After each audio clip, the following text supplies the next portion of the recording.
In a time long ago, deep within a dense forest, lived a couple named Eleanor and Robert. They were content, yet their hearts ached for a child to call their own. Their cottage was nestled in a peaceful glade, surrounded by towering trees and vibrant wildflowers. One day, Eleanor shared a secret desire with Robert. "Oh, Robert," she said, "I yearn for the enchanting Rapunzel plant that grows in the garden of our neighbor, the witch. I would give anything to have a taste of it." Feeling helpless, Robert set off to fulfill his beloved wife's wishes. As twilight painted the sky with hues of orange and pink, he ventured into the heart of the forest, his heart heavy with hope and fear. Guided by the moonlight, he arrived at the witch's garden and carefully plucked a handful of the elusive Rapunzel leaves. Suddenly, the night air whispered with a voice as ancient as the woods themselves. "Thief!" it hissed, making Robert shiver with fear. He hurriedly left the garden, clutching the stolen leaves, and returned home with a heavy heart. That night, a tempest brewed overhead, and a knock echoed through the cottage. The door swung open, revealing a tall, cloaked figure. The witch's eyes glowed like embers as she confronted Robert about his theft. Her voice, like a distant wind, demanded retribution, his unborn child. Bewildered and afraid, Robert agreed to the witch's terms.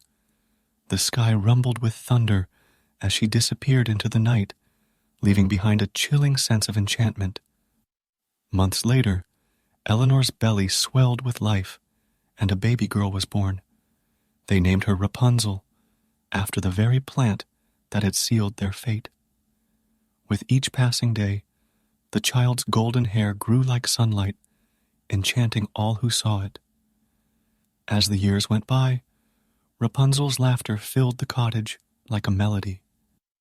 Yet, the cottage was but a mere stepping stone to her true destiny, a hidden tower deep in the woods where the witch raised her. The tower was tall, its window the only portal to the outside world. "Rapunzel, Rapunzel, let down your hair," the witch would call, her voice echoing through the forest. And so Rapunzel would lower her long, shimmering hair, and the witch would climb up using it as a ladder. The tower became Rapunzel's world, a world of books, music, and solitude. Yet, her heart yearned for the world beyond the tower's walls. She would often sing, her voice as sweet as the birds that visited her window.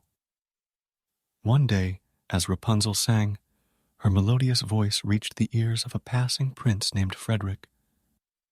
Captivated, he followed the enchanting sound until he stumbled upon the tower hidden among the trees.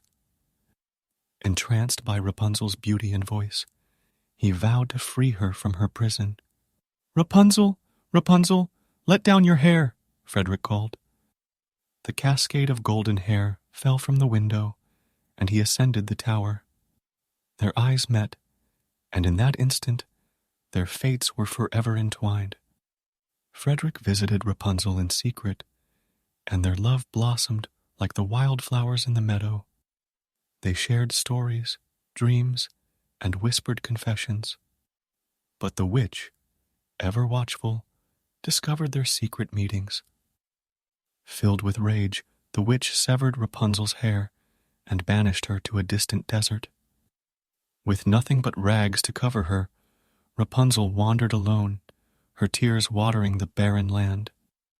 Time passed, and her once lustrous hair turned dull and lifeless.